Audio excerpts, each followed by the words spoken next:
ودع عنك آراء الرجال وقولهم فقول رسول الله أولى وأشرح. الحمد لله رب العالمين والصلاة والسلام على أشرف الأنبياء والمرسلين محمد وعلى آله الطيبين الطاهرين وعلى صحابته الغر المحجلين وعلى من تبعهم بإحسان إلى يوم الدين، أما بعد.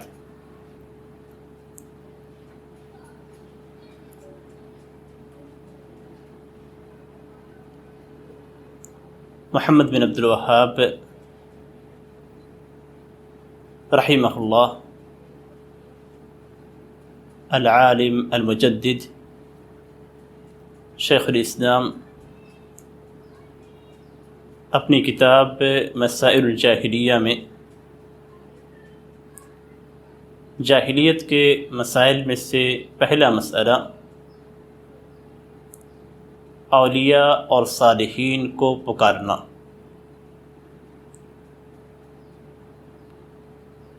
جاہلیت کے مسائل میں سے پہلا مسئلہ یہ ہے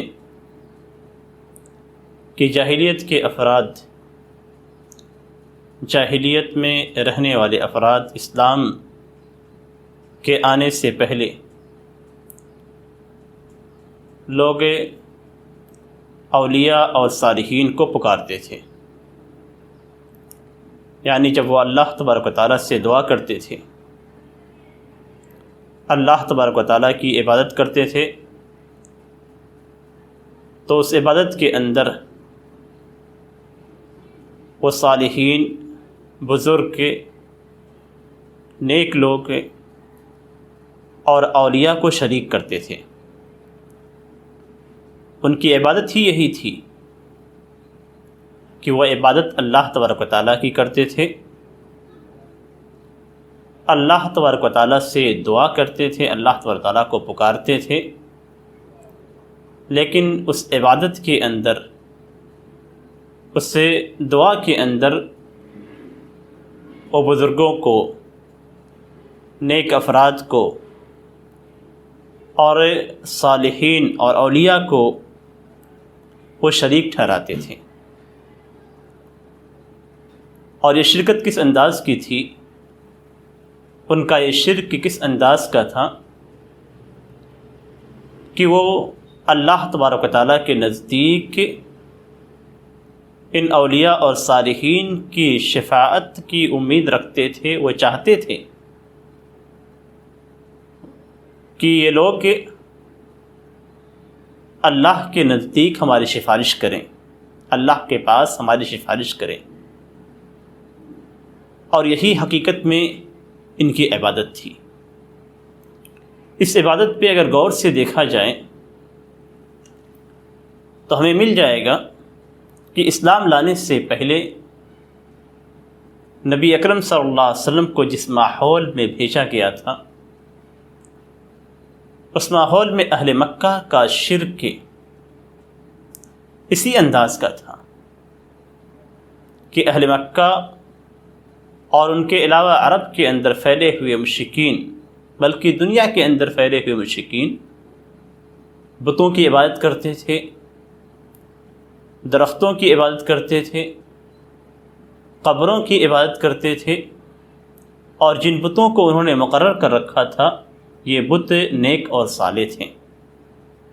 جن بتوں کو بنا کر پوجتے تھے یہ ان لوگوں کی تصویریں ہوتی تھیں، ان لوگوں کے بت ہوتے تھے جو اپنی قوم کے نیک لوگ ہوتے تھے.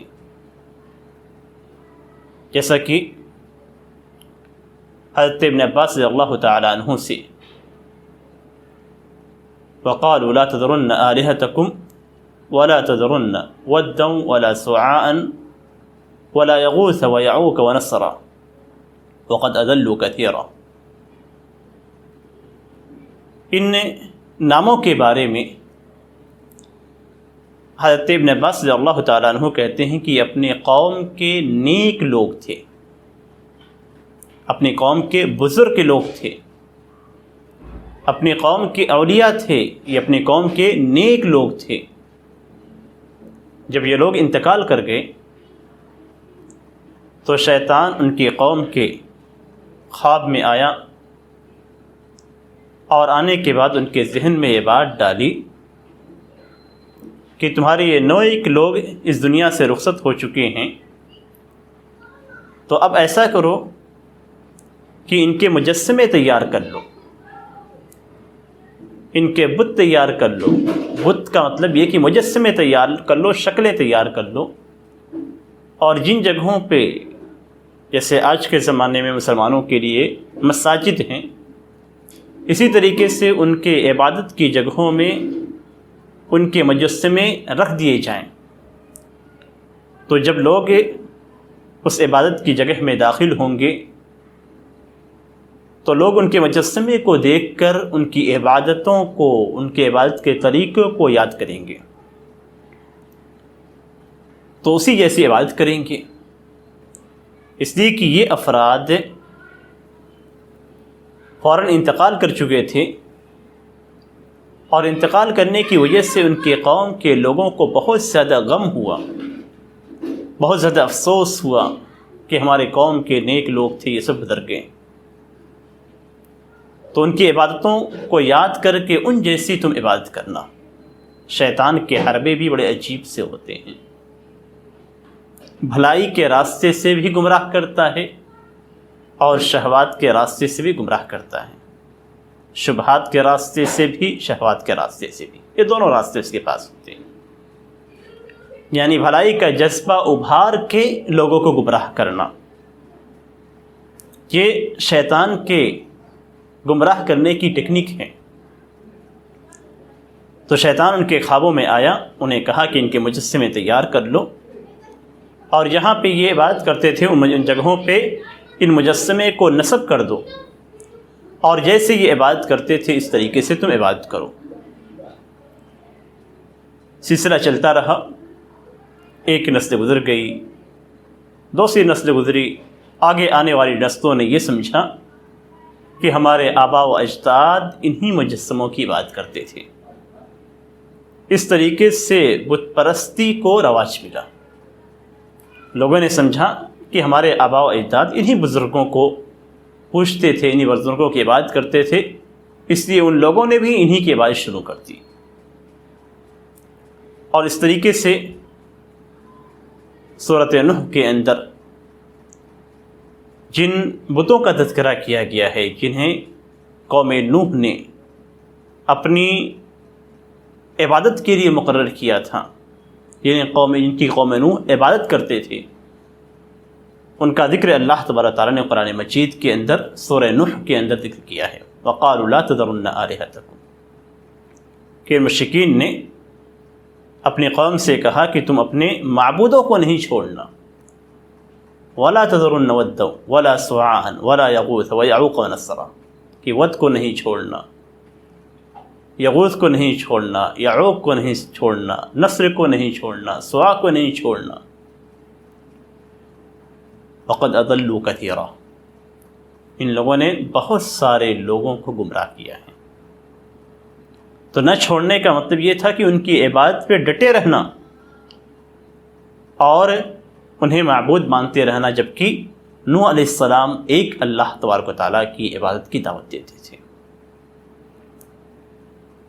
یہ کیا عبادت تھی جسے قرآن کریم نے شرک قرار دیا ہے؟ یہ کون سی عبادت تھی؟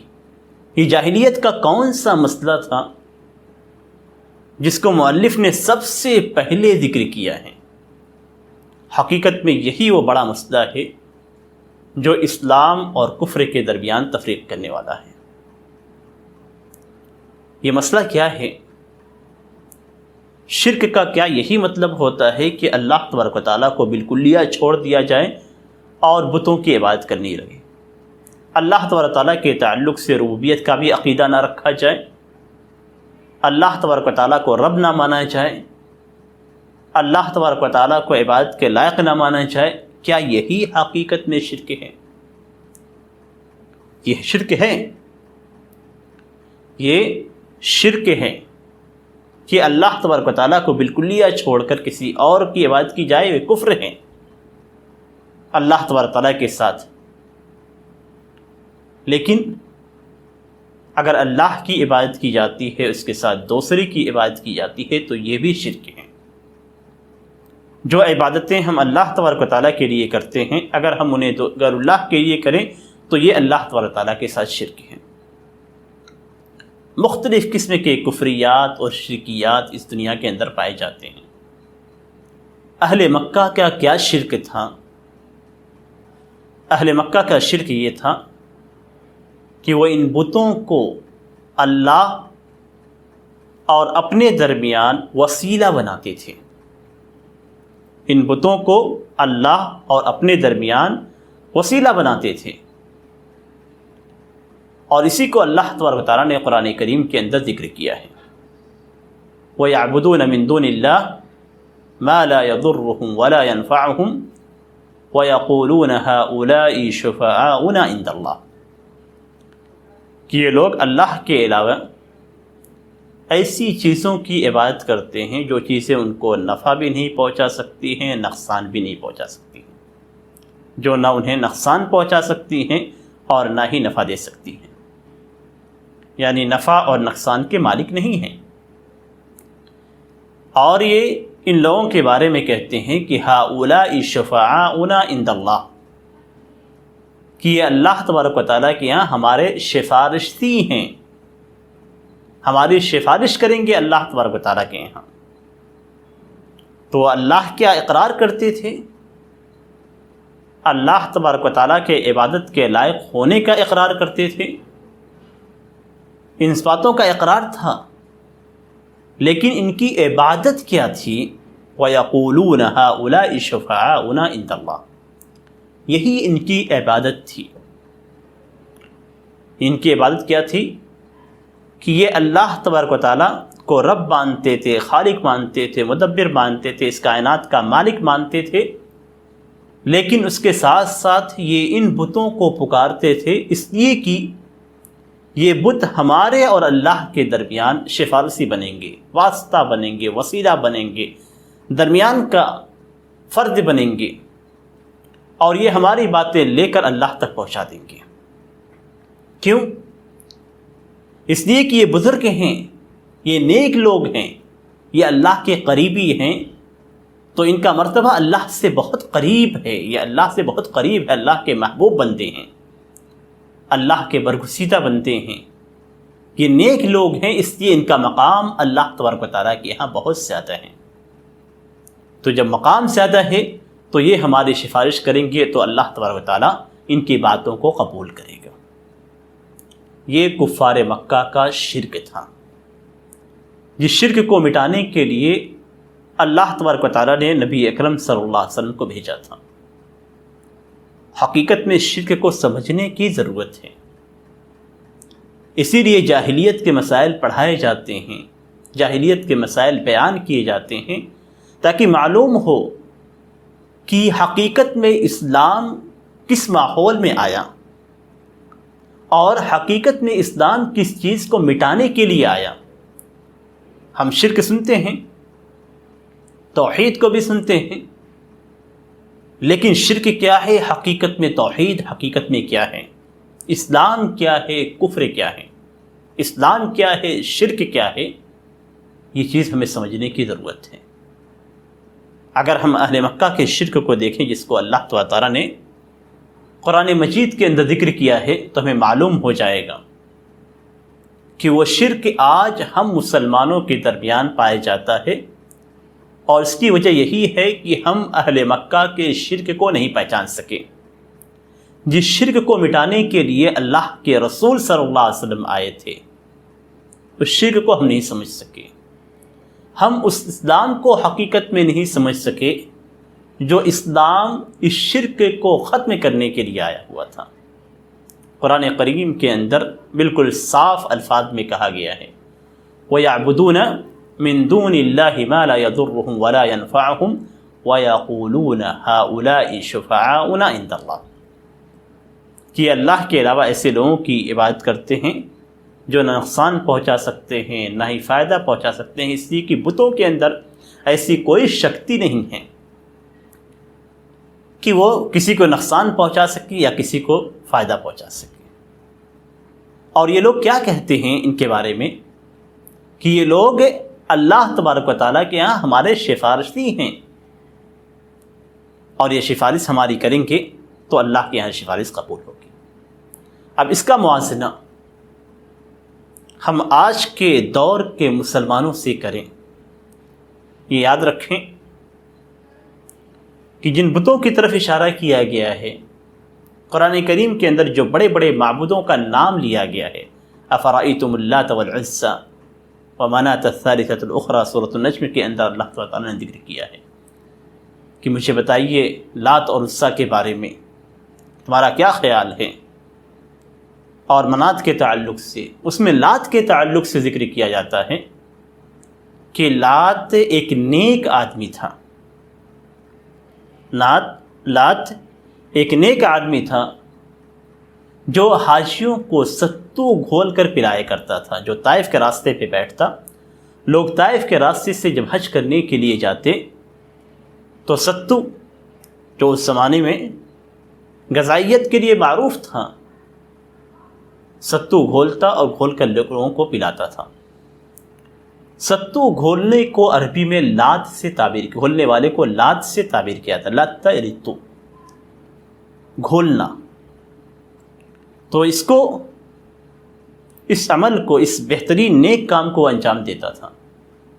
جب مر گیا تو لوگوں نے اس کی قبر پہ مجاورت شروع کی، وہاں پہ مجاور بن کے بیٹھ گئے، اور اس طریقے سے اس قبر کی عبادت ہونے لگی۔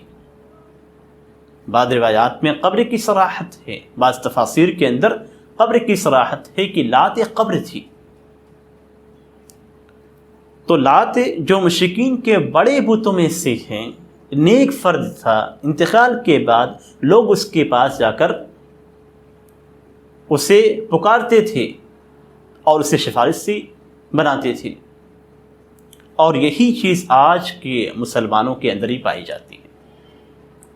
آج کے مسلمانوں کی کیفیت تو دیکھیے کہ اللہ کی عبادت کا اقرار کرتے ہیں، زبان سے کلمہ توحید لا الہ الا اللہ کا اقرار کرتے ہیں، لیکن وہیں پہ مسلمان قبروں کے پاس جاتے ہیں اور قبر والے کو پکارتے ہیں، قبر والے کو بلاتے ہیں، بالکل ویسے ہی جیسے کفار مکہ، مشرکین مکہ قبر والے کو بت کو پکارتے تھے، بتوں کو پکارتے تھے اور کہتے تھے کہ یہ ہمارے اللہ کے ہاں سفارشی ہیں، ہم گنہگار بندے ہیں، ہماری باتیں اللہ تک نہیں پہنچ سکیں گی، تو ہم ان کو وسیلہ بناتے ہیں، یہ ان کو ہم بولیں گے تو یہ ہماری باتیں اللہ تک پہنچا دیں گے۔ اللہ سے قریب ہونے کے لیے، اللہ تبارک و تعالیٰ تک اپنی باتوں کو پہنچانے کے لیے، اللہ تبارک و تعالیٰ تک اپنی حاجت، اپنی ضرورت کو پہنچانے کے لیے ان بتوں کا سہارا لیتے تھے۔ آج ہم بھی وہی کرتے ہیں، مشرک مسلمان بھی وہی کر رہے ہیں کہ اپنی ضرورتوں کو ہم جاتے ہیں قبر والے کے پاس پیش کرتے ہیں، ہم جاتے ہیں اپنی پریشانیوں کو قبر والوں کے سامنے پیش کرتے ہیں، ہمیں شادی کا مسئلہ پیش آتا ہے تو ہم قبر والے کے پاس جاتے ہیں، کاروبار میں، بزنس میں خسارہ ہوتا ہے تو ہم قبر والے کے پاس جاتے ہیں، اولاد نہیں ہوتی ہے تو قبر والے کے پاس جاتے ہیں، کوئی بھی پریشانی ہمیں پیش آتی ہے تو ہم قبر والے کے پاس جاتے ہیں اور قبر والے سے منت کرتے ہیں، قبر والے سے دعا کرتے ہیں کہ وہ یہ چیز اللہ سے کہہ کے ہماری پوری کر دے۔ اسی کو سفارشی کہا جاتا ہے، اسی کو عربی زبان میں شفیع کہا جاتا ہے، جس کو قرآن کریم میں جمع کے طور پہ شفعاؤنا عند اللہ کہا گیا ہے، شفاع کا لفظ استعمال کیا گیا۔ یہی وہ شرک تھا جو مشرکین کے پاس تھا، اور یہی وہ شرک ہے جو آج مسلمانوں کے پاس ہے۔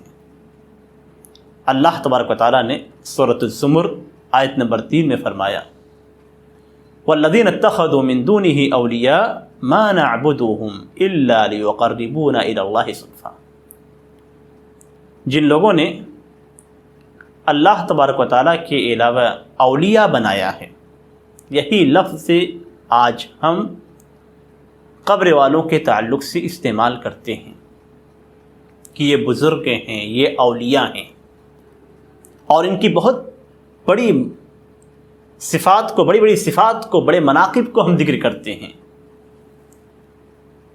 اللہ تبارک تعالیٰ نے آیت کریمہ میں کیا فرمایا؟ والذین اتخذوا من دونہ اولیاء، جن لوگوں نے اللہ کو چھوڑ کر اللہ کے علاوہ اولیاء بنا لیا ہے، ما نعبدهم الا ليقربونا الى اللہ زلفیٰ، وہ یہ کہتے ہیں کہ ان بتوں کی، ان اولیاء کی ہم عبادت صرف اس لیے کرتے ہیں کہ یہ ہمیں اللہ تبارک و تعالیٰ سے قریب کر دیں گے، اللہ تبارک و تعالیٰ کے مرتبے سے، اللہ کے نزدیکی مرتبے سے ہمیں قریب کر دیں گے، اس لیے ہم ان کی عبادت کرتے ہیں۔ اور وہ عبادت کیا ہے؟ وہ عبادت یہی ہے کہ وہ ان افراد کو، ان اولیاء کو، جنہیں وہ اولیاء کہتے تھے، جنہیں وہ اولیاء سمجھتے تھے، ان کو پکارتے تھے، ان کے پاس جا کر ان سے مانگتے تھے، دعا کرتے تھے۔ اور یہی سب سے عظیم مسئلہ ہے جس میں اللہ کے رسول صلی اللہ علیہ وسلم نے مشرکین مکہ کی مخالفت کی تھی۔ اسی مسئلے کو لے کر سب سے عظیم مسئلہ، سب سے بڑا مسئلہ جس میں نبی اکرم صلی اللہ علیہ وسلم نے کفار مکہ کی اور مشرکین کی مخالفت کی تھی، کیوں؟ اس لیے کہ عبادت صرف اللہ تبارک و تعالیٰ کا حق ہے، دعا بھی عبادت ہے، اور عبادت کی ساری قسمیں صرف اللہ تبارک و تعالیٰ کا حق ہے، اور اسی حق کے لیے اللہ تبارک و تعالیٰ نے انسانوں کو، جنوں کو پیدا کیا۔ سورۃ الذاریات آیت نمبر 56 میں اللہ تبارک و تعالیٰ فرماتا ہے وَمَا خَلَقْتُ الْجِنَّ وَالْإِنسَ إِلَّا لِيَعْبُدُونِ، کہ میں نے جنوں کو، انسانوں کو صرف اپنی عبادت کے لیے پیدا کیا ہے۔ ہمارے پیدا ہونے کا مقصد، اس دنیا میں آنے کا مقصد اللہ تبارک و تعالیٰ کی عبادت ہے۔ إِلَّا لِيَعْبُدُونِ، میں نے جنوں کو، انسانوں کو صرف اس لیے پیدا کیا ہے کہ وہ میری عبادت کریں، کسی اور کی نہیں۔ نبی اکرم صلی اللہ علیہ وسلم نے اخلاص کا ذکر کیا۔ اخلاص کو نبی اکرم صلی اللہ علیہ وسلم اخلاص دے کر بھیجے گئے تھے۔ اخلاص کا مفہوم کیا ہے؟ کہ صرف اور صرف اللہ تبارک و تعالیٰ کی عبادت کی جائے، اللہ کے علاوہ کسی اور کو عبادت کے کسی بھی حصے میں شریک نہ ٹھہرائے جائیں، جیسا کہ اللہ تبارک و تعالیٰ قرآن مجید کے اندر سورۃ الزمر آیت نمبر 3 میں فرماتا ہے الا للہ الدین الخالص۔ سورۃ الزمر آیت نمبر 3 بہت ہی زیادہ اہم ہے، خاص طور سے اللہ کی عبادت کے تعلق سے۔ سب سے پہلے اللہ تبارک و تعالیٰ نے یہ اعلان کیا الا للہ الدین الخالص، خبردار سن لو کہ اللہ تبارک و تعالیٰ کے لیے ہی خالص دین ہے۔ خالص دین کیا ہے؟ آیت کریمہ میں آگے بیان کر دیا گیا کہ خالص دین کیسے ہوتا ہے۔ والذین اتخذوا من دونہ اولیاء ما نعبدهم الا لیقربونا الی اللہ زلفیٰ، کہ جو لوگ اللہ کو چھوڑ کر اولیاء بناتے ہیں، وہ کہتے ہیں کہ ہم ان کی عبادت صرف اس لیے کرتے ہیں کہ یہ اللہ کے نزدیکی مرتبے تک ہماری رسائی کر دیں گے، ہمیں پہنچا دیں گے۔ دو چیزیں بیان کی گئی اور یہی دو چیزوں کو سمجھنے کی ضرورت ہے۔ پہلی چیز آیت میں بیان کی گئی کہ خالص دین صرف اللہ تبارک و تعالیٰ کے لیے، دین خالص یعنی عبادات صرف اور صرف اللہ تبارک و تعالیٰ کے لیے کرنے ہیں۔ جتنے بھی نیک اعمال ہیں صرف اور صرف اللہ تعالیٰ کے لیے کرنا، اور یہی اخلاص ہے۔ اخلاص کا معنی ہی یہی ہے کہ صرف اور صرف اللہ تبارک و تعالیٰ کے لیے کیا جائے۔ اور اس کو سمجھنے کے لیے سورۃ الاخلاص کی اگر ہم تفسیر پڑھ لیں تو ہمیں سمجھ میں آ جائے گا کہ توحید کی ساری قسمیں صرف اللہ تبارک و تعالیٰ کے لیے، اور توحید کی قسموں میں سے ایک قسم توحید الوہیت یا توحید عبودیت ہے، یعنی عبادات سارے اقسام کی، سارے انواع کی، سارے ثابت شدہ طریقوں کی صرف اور صرف اللہ تبارک و تعالیٰ کے لیے کی جائے گی۔ دین خالص کے بعد جو کچھ بچتا ہے وہ شرک ہے۔ خالص دین اخلاص ہے، توحید ہے، اور اس کے بعد والذین اتخذوا من دونہ اولیاء، کہ جو لوگ اللہ کو چھوڑ کر اولیاء بناتے ہیں اور وہ یہ کہتے ہیں کہ ہم صرف ان کی بات اس لیے کرتے ہیں کہ یہ اللہ تبارک و تعالیٰ کے نزدیکی مرتبے تک ہماری رسائی کر دیں گے، ہمیں پہنچا دیں گے۔ اب یہ صرف دعا کرنا تھا، صرف دعا کرنا، صرف دعا کرنا، جسے ہم معمولی سمجھتے ہیں کہ قبر کے پاس کھڑے ہو کر قبر والے سے دعا مانگ لے، قبر والے سے اپنی حاجت کو مانگ لے، قبر والے سے کچھ مانگ لے، جسے ہم معمولی سمجھتے ہیں، یہی حقیقت میں اس آیت کے اندر دین خالص یعنی توحید اور اس کے بعد کو شرک قرار دیا گیا ہے۔ یہی حقیقت میں توحید اور شرک کے درمیان فرق ہے۔ یعنی آپ اگر صرف اللہ کو پکارتے ہیں، ساری عبادات صرف اللہ تبارک و تعالیٰ کے لیے کرتے ہیں، تو آپ کی یہ عبادت توحید ہے، اسلام ہے، دین خالص ہے۔ اور اگر آپ دعا کے اندر، عبادات کے اندر کسی دوسرے کو شریک کر لیتے ہیں تو پھر یہ عبادت آپ کی عبادت خالص نہیں ہے، اللہ تبارک و تعالیٰ کے لیے نہیں ہے، بلکہ یہ شرک ہے۔ یہی اللہ تبارک و تعالیٰ کا وہ دین ہے جس دین کو دے کر اللہ تبارک و تعالیٰ نے تمام رسولوں کو بھیجا تھا، اس لیے کہ یہی شرک قوم نوح سے شروع ہوا۔ قوم نوح کے اندر بھی ایسے ہی معبود بنائے گئے تھے جن کو وہ اللہ تبارک و تعالیٰ کے ساتھ پکارتے تھے۔ اللہ تبارک و تعالیٰ قرآن مجید کے اندر فرماتا ہے وَلَقَدْ بَعَثْنَا فِي كُلِّ أُمَّةٍ رَسُولًا أَنِ اعْبُدُوا اللَّهَ وَاجْتَنِبُوا الطَّاغُوتَ، کہ ہم نے ہر امت میں، ہر قوم کے اندر ایک رسول بھیجا، اور اس رسول کا پیغام کیا تھا، اس کو کیا حکم دیا گیا تھا، أَنِ اعْبُدُوا اللَّهَ وَاجْتَنِبُوا الطَّاغُوتَ، کہ لوگوں اللہ کی عبادت کرو اور طاغوت سے بچو۔ یہی حکم دیا گیا تھا۔ طاغوت سے مراد ہر وہ چیز جس کی غیر اللہ کے طور پہ عبادت کی جائے۔ طاغوت سے مراد یہی ہے کہ اللہ تبارک و تعالیٰ کے ساتھ یا اللہ تبارک و تعالیٰ کو چھوڑ کر جس کی عبادت کی جائے وہ طاغوت ہے۔ ایسا نہیں ہے کہ کفار اللہ تبارک و تعالیٰ کا بالکلیہ انکار کرتے تھے، سارے کفار انکار کرتے تھے، نہیں۔ ہاں ایسے لوگ تو موجود ہیں جو دین کا بالکلیہ انکار کرتے ہیں، اللہ تبارک و تعالیٰ کا اقرار نہیں کرتے، انکار کرتے ہیں، ایسے لوگ موجود ہیں، ایسے ملحد افراد موجود رہے اس دور کے اندر بھی اور آج کے زمانے میں بھی ایسے لوگ موجود ہیں۔ وہ کہتے ہیں کہ ہمیں صرف زمانے کے آنے جانے کی وجہ سے ہماری ہلاکتیں ہوتی ہیں، ہم مرتے ہیں، کوئی مارنے والا نہیں، کوئی جلانے والا نہیں، کوئی زندگی دینے والا نہیں، کوئی موت دینے والا نہیں، لیکن اس کے باوجود ایسے لوگ بھی موجود تھے جو اللہ کی بھی عبادت کرتے تھے، اللہ کے علاوہ دوسروں کو بھی شریک ٹھہراتے تھے، دوسروں کی بھی عبادت کرتے تھے، اور دونوں کا انجام ایک ہی ہے، دونوں کی دونوں ایک ہی صف میں شمار کیے جائیں گے۔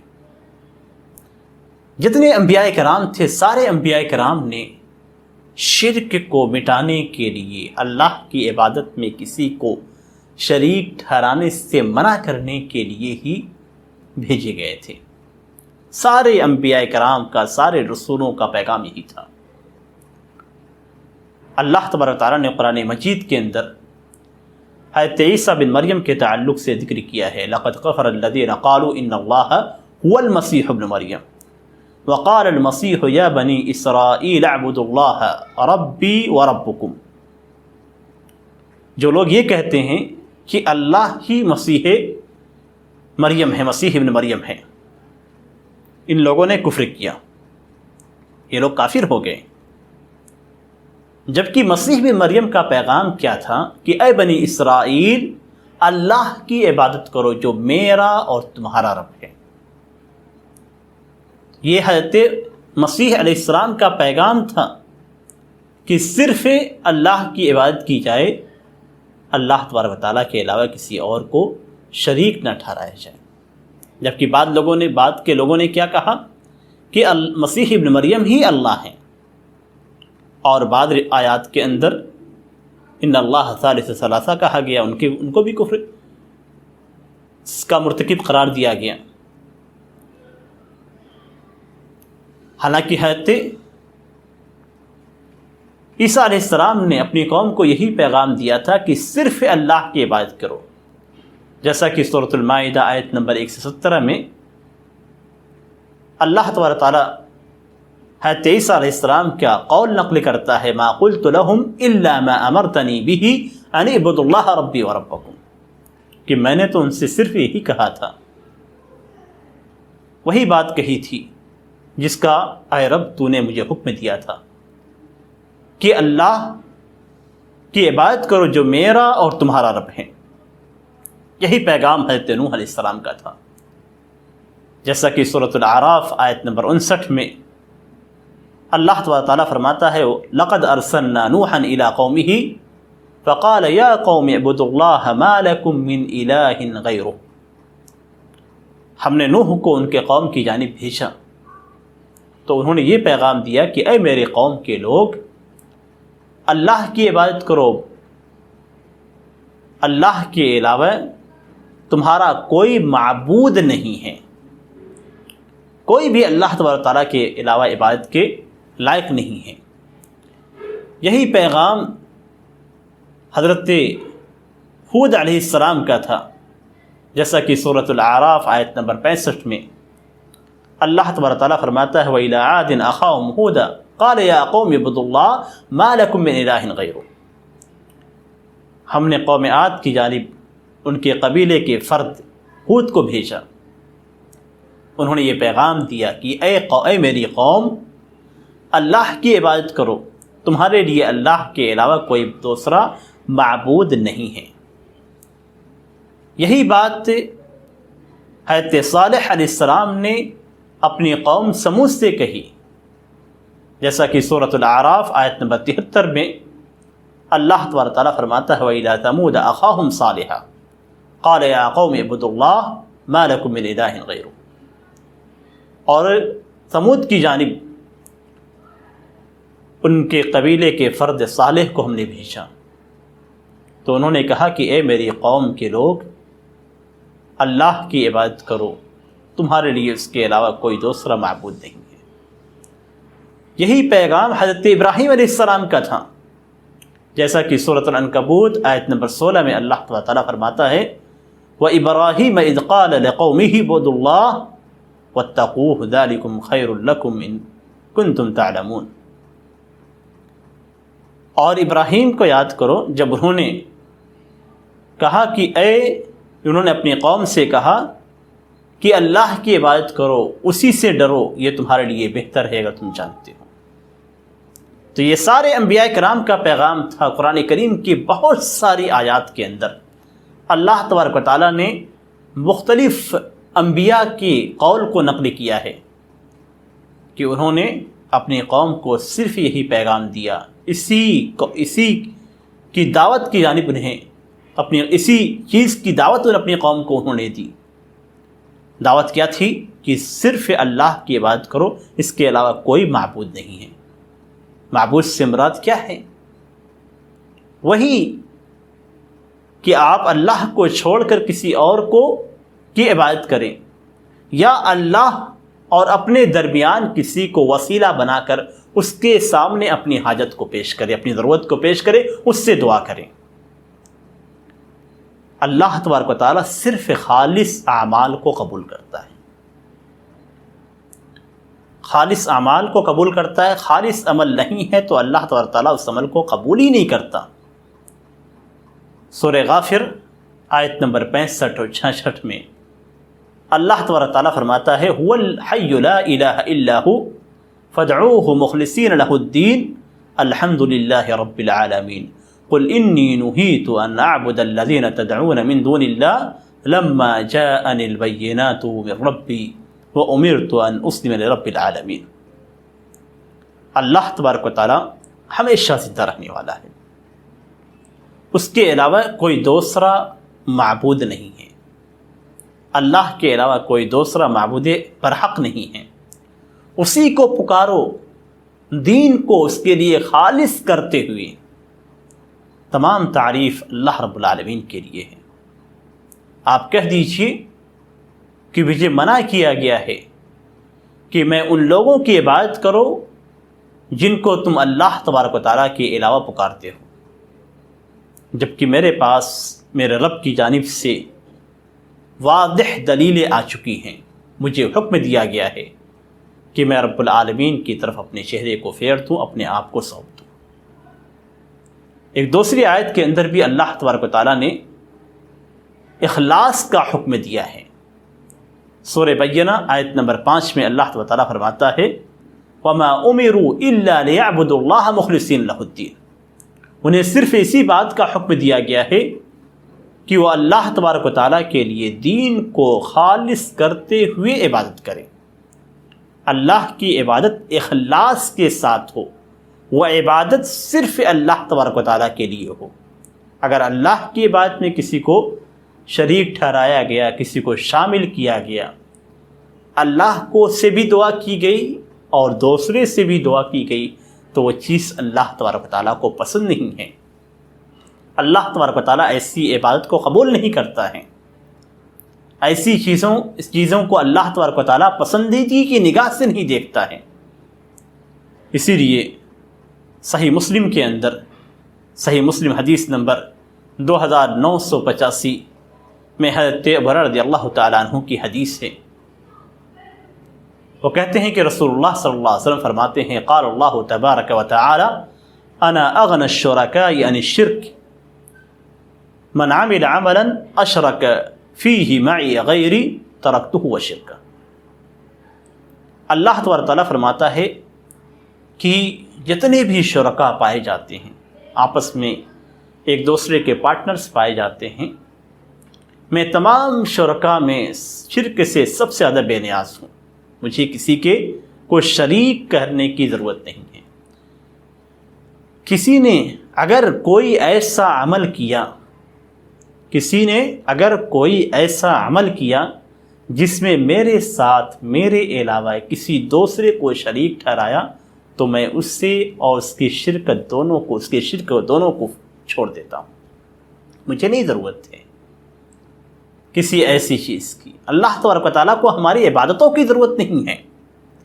یہ عبادتیں جو کرتے ہیں اس کا فائدہ ہمیں ہی پہنچتا ہے، لیکن اللہ تبارک و تعالیٰ ایسی عبادتوں کی جانب بالکل نہیں دیکھتا اور ایسی عبادتوں کو بالکل قبول نہیں کرتا ہے جس میں اللہ تبارک و تعالیٰ کے ساتھ کسی اور کو شریک ٹھہرایا جائے۔ اللہ تبارک و تعالیٰ نے بالکل کھلے الفاظ میں یہ بتلا دیا ہے کہ عبادت کا یہ طریقہ جسے لوگ اچھا سمجھتے ہیں، اگر کوئی شخص ایسا کرتا ہے تو اللہ تبارک و تعالیٰ اس کے اوپر جنت کو حرام کر دیتا ہے، اس کا ٹھکانہ جہنم بنا دیتا ہے۔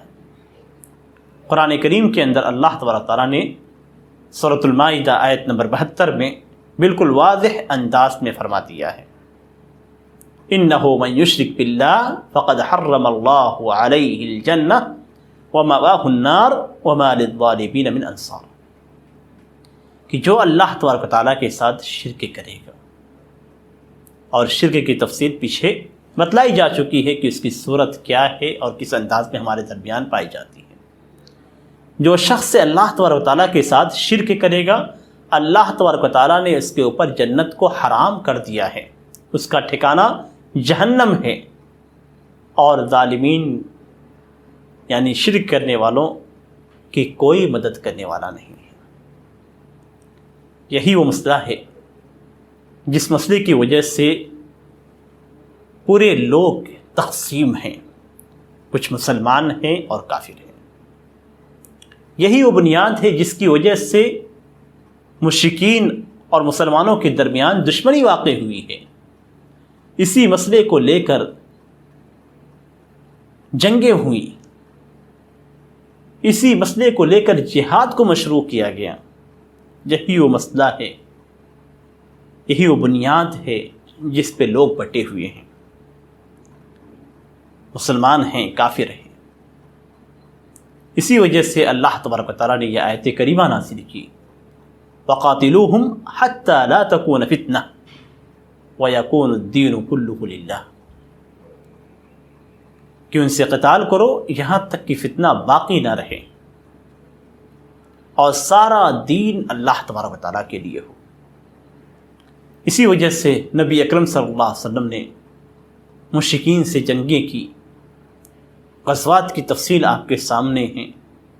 اللہ تبارک و تعالیٰ یہ چاہتا ہے کہ صرف اور صرف اللہ تبارک و تعالیٰ کی عبادت کی جائے، وَيَكُونُ الدِّينُ كُلُّهُ لِلَّهِ، سارا دین اللہ تبارک و تعالیٰ کے لیے۔ اسی کے لیے اللہ تبارک و تعالیٰ نے ہمیں پیدا کیا ہے، اور یہی ہمارے پیدا کرنے کا مقصد ہے، وَمَا خَلَقْتُ الْجِنَّ وَالْإِنسَ إِلَّا لِيَعْبُدُونَ، کہ ہم نے جنوں کو، انسانوں کو صرف اپنی عبادت کے لیے پیدا کیا ہے۔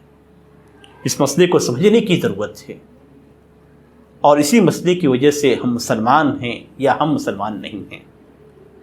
ہمیں اپنے اسلام کا فیصلہ کفار مکہ کے شرک کی روشنی میں،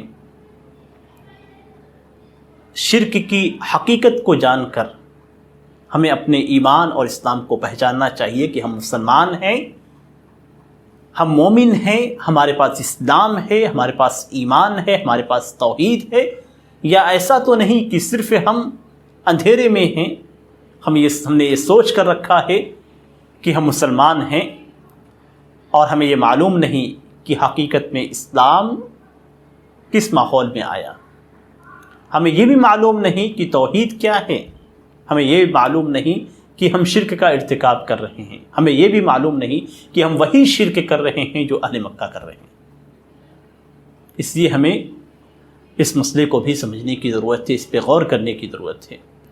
اللہ تبارک و تعالیٰ سے دعا ہے کہ اللہ تبارک و تعالیٰ ہمیں توحید پہ قائم رکھے، اور ہمارے وہ بھائی جو توحید اور لا الہ الا اللہ کا اقرار کرتے ہوئے بھی شرک کے اندر ہیں، اللہ تبارک و تعالیٰ انہیں سمجھ عطا فرمائے اور انہیں اپنی عبادت کی جانب لوٹا دے۔ اللہ تبارک و تعالیٰ انہیں شرک سے محفوظ رکھے۔ جو ہمارے بھائی شرک میں ہیں، اللہ تبارک و تعالیٰ انہیں شرک سے نکال دے، انہیں توحید خالص کی دولت سے، نعمت سے مالا مال کر دے۔ آمین۔ وصلی اللہ علی نبینا محمد وعلی آلہ وصحبہ وسلم۔ السلام علیکم ورحمۃ اللہ وبرکاتہ۔